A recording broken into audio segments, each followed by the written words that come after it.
గత కొన్ని రోజుల నుండి అంగన్వాడీ కార్యకర్తలు హెల్పర్స్ ప్రభుత్వం మా జీతాలు పెంచాలని విజయవాడలో ధర్నా నిర్వహిస్తున్నారు. ఈ నేపథ్యంలో ఈ రోజు తెల్లవారుజామున అక్కడికి పోలీసులు చేరుకుని ధర్నా చౌక్లో నిద్రిస్తున్నటువంటి వారిని బస్సుల్లో ఎక్కించి పలు పోలీస్ స్టేషన్లో బంధిస్తున్నారని, ఈ క్రమంలోనే పల్నాడు జిల్లా పిడుగురాల పట్టణ పోలీస్ స్టేషన్ కు కృష్ణా జిల్లా నుంచి అంగన్వాడీ కార్యకర్తలను ఇక్కడికి తీసుకువచ్చి బంధించారని స్థానిక అంగన్వాడీ ఉద్యోగులు వారికి సపోర్ట్ గా పోలీస్ స్టేషన్లో ధర్నాకు దిగారు.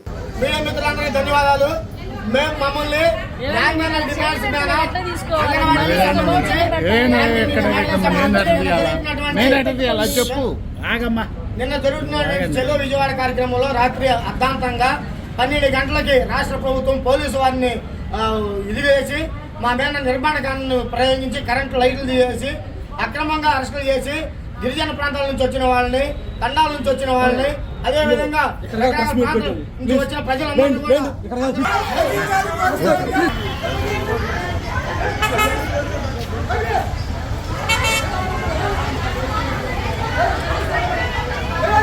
కార్యదర్శిని నేను అంగన్వాడీ యూనియన్ కార్యదర్శిని మాట్లాడుతున్నాను. మేము నిన్నటి నుంచి విజయవాడలో సమ్మె నోటీసు ఎప్పుడో ఇచ్చాము. ఎప్పుడు ఫిబ్రవరి 23వ తారీఖు నుంచి రిలే నిరాహార దీక్షలు చేస్తున్నాము. ఆ సందర్భంగా మా సమస్య కనుక పరిష్కారం కాకపోతే మార్చి 2వ తారీఖున సమ్మెలో పాల్గొంటామని చెప్పేసి ప్రభుత్వానికి మెయిల్ ద్వారా లెటర్ పంపించాము. మెయిల్ పంచాము, మా నాయకులు వెళ్ళి చెప్పడం కూడా జరిగింది. కానీ ప్రభుత్వం దేనికి స్పందించలేదు. కాబట్టి మేము మార్చి 2వ తారీఖున విజయవాడ కార్యక్రమం పెట్టాము. అందరం కూడా సెంటెన్స్ క్లోజు, జీతం కట్టు ఇలా మేము అనుకొని నాయకులు రాష్ట్ర కమిటీ నిర్ణయించిన ప్రకారం మేము రిలే నిరాహార దీక్షలు అయిపోయిన తర్వాత సమ్మె నోటీస్ ఇచ్చి సమ్మెకి బయలుదేరాం. నిన్న అచ్చెన్నాయుడు గారు మేము సమ్మెలో పాల్గొనంగా అన్ని జిల్లాల నుంచి వచ్చారు.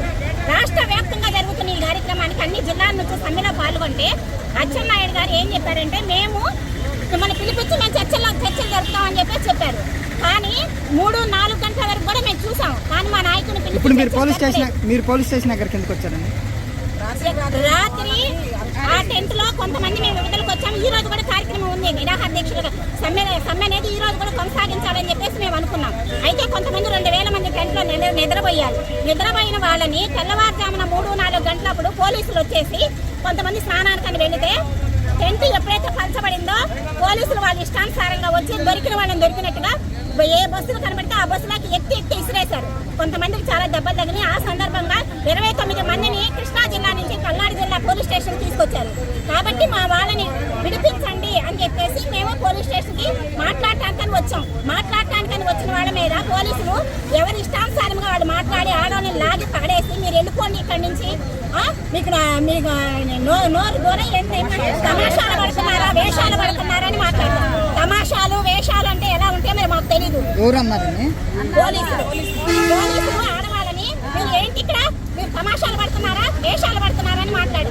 అది మేము గట్టిగా మీరు మమ్మల్ని ఇట్లా ఎందుకు అంటున్నారంటే మీ మీద ఎఫ్ఐఆర్ చేస్తాము, మిమ్మల్ని వీడియో తీస్తున్నాము, వీడి మీద ఎఫ్ఐఆర్ కట్టండి, కేసు నమోదు చేయండి. ఏం చేస్తామని కేసు నమోదు చేస్తాం. మేము ఏం అడుగుతున్నాం? మా జీతాలు పెంచమని అడుగుతున్నాం. 11,500 ఏ పోలీసులు బతుకుతారో, ఏ కుటుంబానికి చెప్పండి. మేము కూడా మా నెల జీతము మా టీచర్స్ అందరం కలిసి ఒక్కొక్కరు ఒక నెల జీతం 11,500 మేము ఇస్తాము. 11,500తో వాళ్ళ కుటుంబాన్ని నడపమని చెప్పండి. 2019లో పెంచిన జీతాలు తప్పితే ఇంతవరకు ₹1 కూడా పెంచలేదు. 2019లో ధరలు ఎలా ఉన్నాయి, 2026లో ధరలు ఎలా ఉన్నాయో ఆలోచించుకొని ప్రభుత్వాన్ని మా కుటుంబాన్ని మేము పోషించలేకపోతున్నాం. మేము పిల్లల్ని చదివించాం. అదేవిధంగా సంక్షేమ పథకాలు లేవు. మా జీతాలు పెంచట్లేదు. కాబట్టి మమ్మల్ని ప్రభుత్వ ఉద్యోగులు అంటున్నారు. కాబట్టి మమ్మల్ని ప్రభుత్వ ఉద్యోగులు గుర్తించమని చెప్పి చెప్తున్నాం.